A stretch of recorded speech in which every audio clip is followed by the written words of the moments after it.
ఆంధ్రప్రదేశ్ కు కుంకి ఏనుగులు ఎంట్రీ ఇవ్వబోతున్నాయి. రాష్ట్రంలో పంట పొలాలను నాశనం చేస్తున్న ఏనుగుల బెడద నుంచి రక్షించేందుకు ప్రభుత్వం రంగంలోకి దిగింది. ఏనుగుల్ని అదుపు చేయడానికి కర్ణాటక ప్రభుత్వం సహకారంతో 6 కుంకి ఏనుగులు ఆంధ్రప్రదేశ్కు వస్తున్నాయి. ఈ మేరకు కర్ణాటక అటవీ పర్యావరణ శాఖ మంత్రి ఈశ్వర్ ఖండ్రే క్లారిటీ ఇచ్చారు. ఈ నెల 21న బెంగళూరులోని విధాన సౌధలో ఏనుగులను అప్పగించే కార్యక్రమం జరుగుతుందన్నారు. కర్ణాటక ముఖ్యమంత్రి Siddaramaiah, deputy CM DK Shivakumar, AP deputy CM Pawan Kalyan ఈ కార్యక్రమంలో పాల్గొంటారు. కర్ణాటక రాష్ట్రం ఆంధ్రప్రదేశ్, కేరళ, తెలంగాణ రాష్ట్రాలతో స్నేహంగా ఉంటోందని మంత్రి ఈశ్వర్ ఖండ్రే అన్నారు. గతేడాది ఆగస్టు 8న పవన్ కళ్యాణ్ కుంకి ఏనుగులు కావాలని కోరారని గుర్తు చేశారు. సెప్టెంబర్ 27న విజయవాడలో జరిగిన చర్చల్లో ఏనుగులనిచ్చేందుకు అంగీకరించారని, ఇప్పుడు వాటిని ఇవ్వడానికి సిద్ధంగా ఉన్నామన్నారు. మైసూరు దసరా ఉత్సవాల్లో పాల్గొనే ఏనుగులను మాత్రం ఆంధ్రప్రదేశ్కు ఇవ్వడం లేదన్నారు.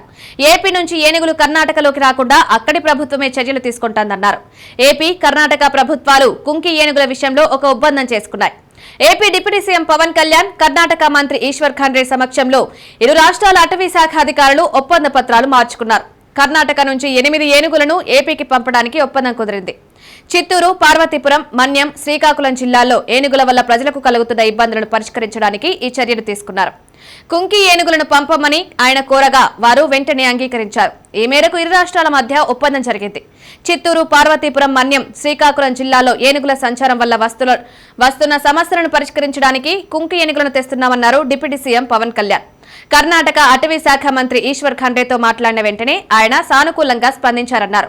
ప్రస్తుతం అటవీ శాఖ దగ్గర ఉన్న ఏనుగులు వయసు పడిబడడంతో ఇబ్బందులు వస్తున్నాయని, అందుకే అదనంగా కొన్ని కుంకి ఏనుగులను పంపమని కర్ణాటకను కోరామన్నారు. వీటి ద్వారా ఏపీలోని జిల్లాల్లో ఏనుగుల దాడుల సమస్యను అరికట్టవచ్చని ఆయన ఆశాభావం వ్యక్తం చేశారు.